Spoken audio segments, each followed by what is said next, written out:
So I really liked a lot of things you said. They really spoke to the urgency of the situation. We have impending flood, those horrible moral disasters. And I really like the language that you use. That we need to find new ways. We really need to sort of rebel. All these sort of things. I find it really hard with the reality of all that. This room, for example, right now. I just feel like we need to stop pretending that our only option left is permanent insurgency.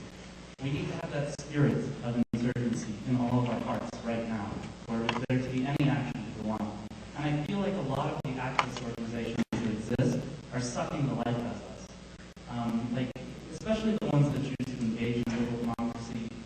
And I just think spaces like this, with this number of people, we should be openly talking about insurgency, about sabotage, about taking back the means of our own survival. If we're talking about action, people like this, in a room with this many people, we should be openly talking about completely rejecting all of the things around us and then violently taking back our lives. All right, let me respond to that. I just was with Jeremy Hammond at the Metropolitan Correctional Center in New York shortly before his sentencing. I spent the afternoon with him. It took me 2 months to get in and see him. Hammond, if you don't know, was a hacker who broke into Stratfor, which is a private security firm, and gave the emails to WikiLeaks, Rolling Stone, and other publications. Now, I have a kind of personal tie with that because part of the emails that he leaked showed this private security firm and internal security from the government attempting to link nonviolent democratic opposition groups, including U.S. Day of Rage, to Al-Qaeda, so that they could charge these dissidents with terrorism laws. And in my lawsuit against Barack Obama over Section 1021 of the National Defense Authorization Act in federal court, one of my co-plaintiffs was Alex O'Brien, one of the founders of U.S. Day of Rage, and we used these in the trial. These email dumps were important also because they showed that there was no division now between corporate and state internal security, that corporations were using private security firms to infiltrate the Occupy movement. Stratfor works for Dow Chemical, works for Raytheon, works for the Marine Corps, works for the Pentagon, works for Homeland Security. Here was a classic act of civil disobedience. Hammond made there was no financial gain at all on his part, and all of the crimes that he exposed, and it was clearly criminal activity, were ignored by the court, and he was given the maximum of 10 years in federal prison. He's 28 years old. Because it's a federal prison, there's no appeal process. He has to serve minimum of 85% of the time, and that is if he will only get discounted time for good behavior, and he's not being good. He's resisting every step of the way, to his credit. And he's a black bloc anarchist, which I'm not, and I have had my differences with the black bloc, but I certainly don't believe that the black bloc should be criminalized, or anybody should be criminalized for what they believe. And that gets to the point that you raised. And I think that we see that the coming dichotomy in terms of resistance is really going to break down between those who have children and those who don't. Because parents like myself make bad revolutionaries because we have to get home and put children to bed. And Hannah Kroll, in her magnificent book, Shielding the Flame, which is based on a long interview with Mark Edelman, the deputy commander of the Warsaw Ghetto Uprising, Edelman makes exactly this point, and he refuses to draw moral distinctions between parents in the ghetto who would walk with their children literally into the gas chambers, and he, as a 23-year-old insurgent fighter who picked up a weapon and fought. As we move forward, I think that the realities that we find ourselves in are going to dictate our own capacities for response. I mean, I have been arrested, but let's be clear, it's kind of boutique activism. The last time I was arrested, the officer who arrested me, the New York City police officer, actually escorted me out of the precinct and apologized on the sidewalk. This is nothing like what activists like Hammond, Chelsea Manning have gone through. And I think what's really terrifying is seeing how it's not only those who have leaked this information, but the journalists who have provided that information to the public. Glenn Greenwald, Laura Poitras, Jacob Aquam, and Sarah Harrison, who, whether you know, was the journalist who escorted Snowden to Russia, has not been able to go back into her own country. She is also, like Poitras, sought exile in Berlin. So we will have to resist. We will have to carry out acts of civil disobedience. But I think just as Edelman understood that division, I don't think you should be too hard on those who are of my generation and have responsibilities for nurturing life itself. I think that in the period of relative stability that we have, our goal should be building nonviolent mass movements to the extent that they can be built. And I think that Canada, because 38% of the labor force is unionized, actually has mechanisms to obstruct power that we do not in the United States. Less than 11.7% of the U.S. workforce is unionized, and most all of them are public sector workers who are denied the right to strike. And I think, again, I've said it many times, but, America does everything wrong, and then 10 years later, Canada copies us. And one of the things that they are doing is trying to ram through right-to-work laws to destroy your unions. They've already done a pretty good job of destroying unions in Alberta. They are trying to corporatize your universities. Everything that they've already finished with us, they are doing to you. And so you have to use that labor muscle while you have it. How do you deal with the tar sands? It's a bit, I wrote in Days of Destruction, Days of Revolt, a chapter on West Virginia, on coal country. And I'm not advocating this, but I'm just stating what I believe to be a fact. The only way to stop the 25-story drag lines that are ripping the tops off the mountains and destroying the ecosystem on behalf of big coal is to blow them up. I'm not telling you to do that, but I don't, because you go to southern West Virginia and it replicates the political dystopia or dysfunction of Alberta, which is the fact that the fossil fuel industry they own the judiciary, they own the press, they own the politicians. Well, they bought off all of the mechanisms of power. They control the mechanisms of power. And so, at that point, you're rendered helpless. You can't reach out through the traditional systems of power to carry out reform and piecemeal or incremental reform. And that's the reality as to where we are.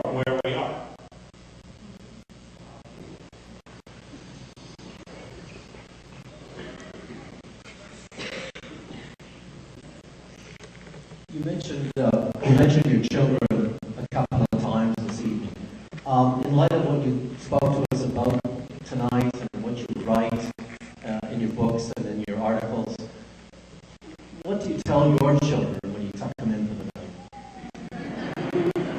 night? Well, I've got quite an age range, so some of them I don't tuck in anymore. One of them at UBC, actually, my daughter. Well, the older kids, they get it. I mean, I'm pretty honest with them. And I think one of the things that just rips my heart out is I've got a 5-year-old, and one of his favorite book is Out of the Blue. So it's pictures of narwhals, and just, he flips through the pages, and, the fact that all of those sea creatures will be dead in his lifetime if there is not a radical change is part of the reason I do what I do. I was interviewed this morning on Calgary's CBC, and it was clear they weren't quite prepared for the message they were getting. And so he said, well, who are you trying to, there were a lot of questions, including I was talking about our collective self-delusion, and he said, is it self-deluded to go to a job that supports your family? And I said, no, it's self-deluded not to understand the consequences. And then he said, well, who are you trying to reach? This was what, David, what's his name? Smith. Right. Yeah, okay. I won't be invited back. And who are you trying to reach? I said, parents. I'm trying to reach parents. We utterly betrayed the next generation. And they will look back on us with a kind of justifiable fury at how we sold them out and destroyed their future. And so, yeah, I may fail, but at least my kids will look back and say he tried. And I think that all of us who are my age have a moral imperative to get out and put our bodies on the line on behalf of our children and everyone else's children, and that's why I do what I do.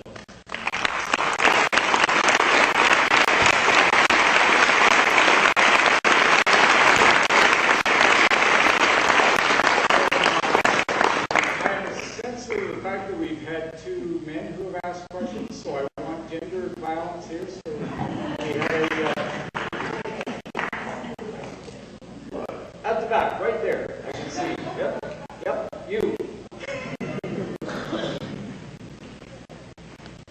We can't have gender balance by having a man ask the question. He may not self-identify as a man. So.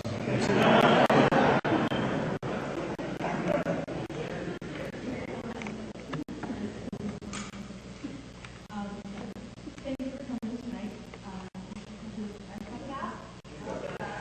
Okay, sorry. Thank you tonight for coming to speak.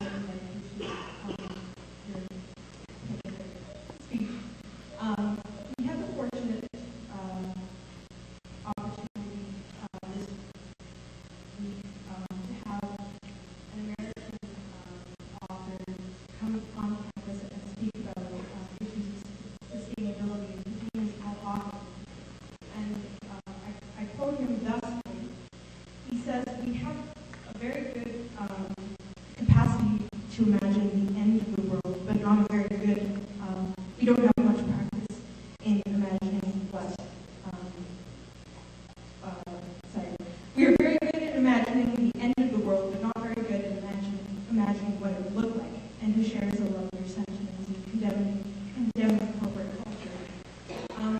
So I'm curious to hear some of your thoughts on what role of imaginative technology serves in our future, or whether or not that is in fact a question.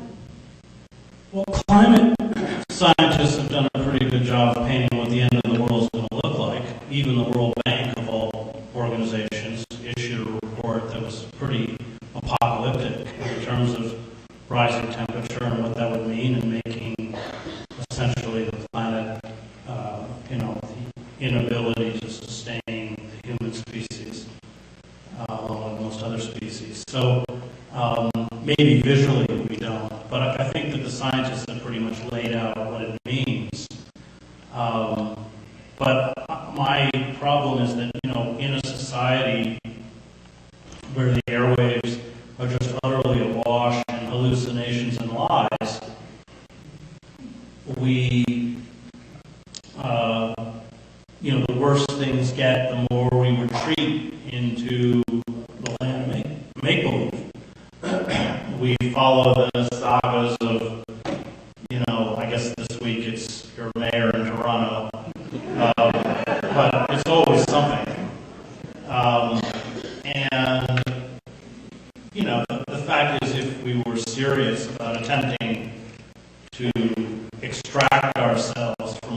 are. We would declare global warming to be every country would declare it to be a national emergency.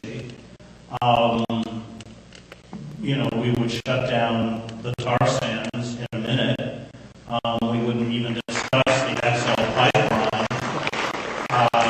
We know where this is going to end up. And I think part of the problem is that those who control the power of popular culture, popular ideas, and popular images have done a really good job of keeping us entranced by fantasy and feeding this kind of mania for hope. People will say, well, you're so pessimistic or you're so dark. Well, I don't make up the climate change reports. I don't make up what Wall Street is doing to the global economy. Those are just realities, and I think having been a war correspondent for 20 years was a kind of advantage in that we didn't talk about who was a pessimist or an optimist. We coldly calculated what the weapon systems were at the end of that road and how we were going to react. And people who had a kind of Pollyannish view about their own immortality are no longer with us.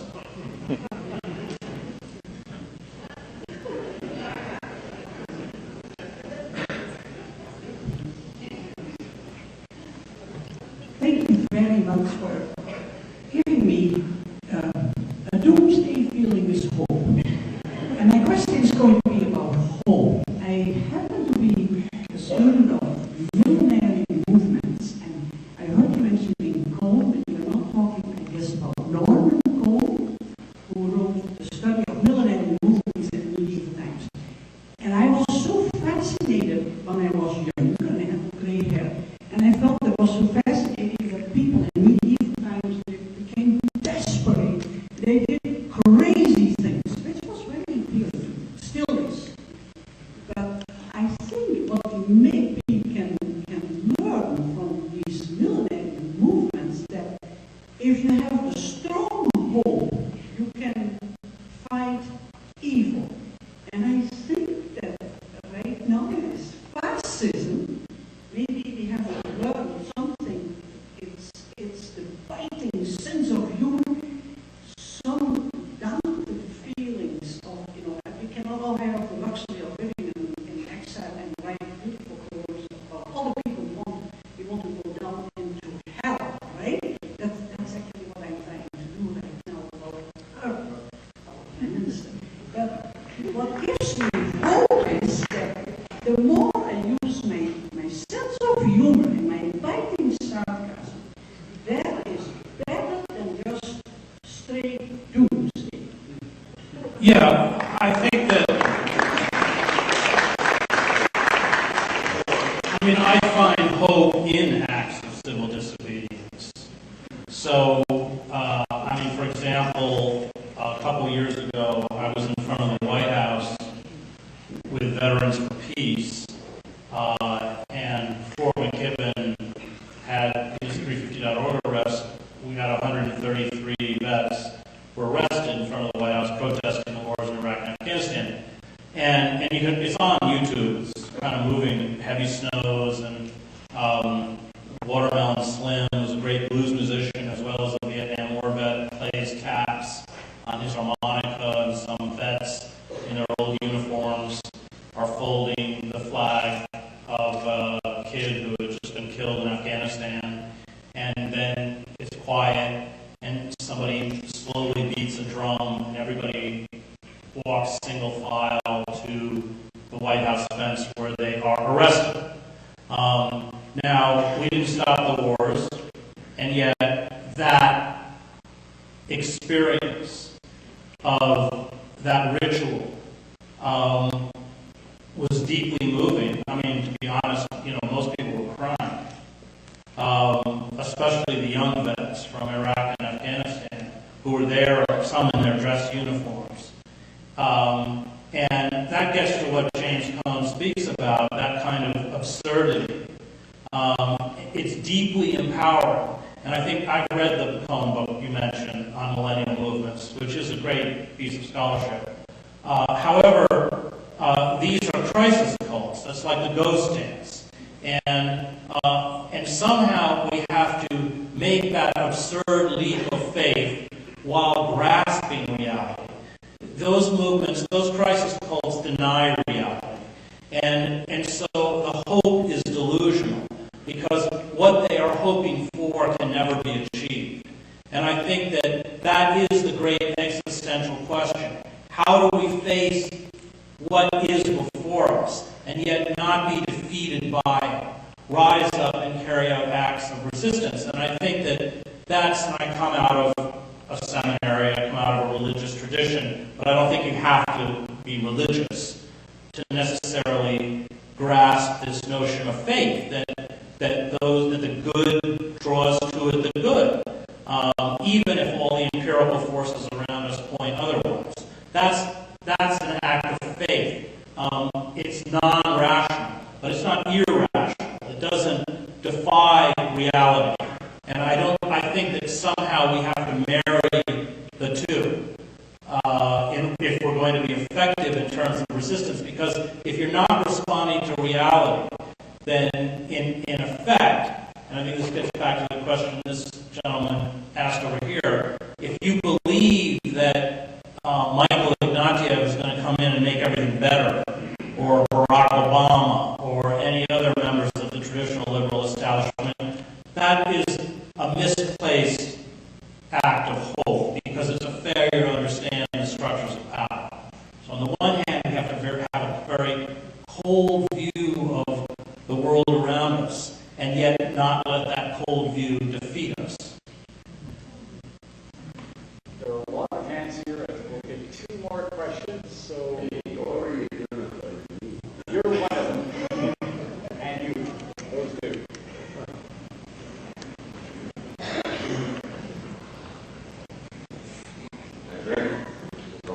Yep. I greatly admire your review of the literature to support what you're identified for us. And I gather you for the willing suspension of disbelief that is urged upon us. But I wonder if your enthusiasm for an opposition to this corporate control by nonviolent means is actually efficacious. You know, there are a lot of websites where you can look and see a surprising number of countries, and surprising which countries exist there, that have a lot of control or complete control or don't even permit public use of the internet. So there's a lot of color on that world map where they can't use the internet. And now, even in this city, there is a government office that held a seminar recently. I can't remember what it was. I just know that the presenter was one chap by the name of Mark Diener. I know he's a supervisor of architecture somewhere, maybe in Alberta Health. But one of the things in his talk was to discuss mechanisms to bring about control of social media. Now, we heard, the Dean of Arts has some great hope for what the internet may allow us to do, and we all think that we can continue to send emails around, but it's not going to happen. Well, sitting in front of your computer screen, alone in your room, typing angry screeds about the government, means you're still sitting alone in your room, which is just where they want you. Where they don't want you is out on the street. And the internet and electronic communications are very good tools for organizing, but very bad tools for creating mechanisms of mass movements that have the ability to actually begin to impede the function of the state. The internet has created this strange world where those who are hackers have the ability to break down electronic walls and expose the inner workings of power to us, which is why they're being so ruthlessly persecuted, far and beyond anything they do or even might have done. I think the Occupy movement showed that we have got to begin to build the kind of large mass movements that I covered the revolutions in Eastern Europe, that I saw in Eastern Europe, where we were pulling 500,000 people to Alexanderplatz in East Berlin, or 500,000 people into Wenceslas Square in Prague. That's what we've got to do. And we have to use mechanisms like the general strike. These are the mechanisms that are going to save us. And I don't, in that sense, in terms of the ability to actually begin to, other than hacking, I don't see the internet as particularly useful that way. And in fact, if you look at Julian Assange's latest book, Cyberpunks, which he did with Applebaum, he argues that ultimately the digital age is going to make totalitarian control even more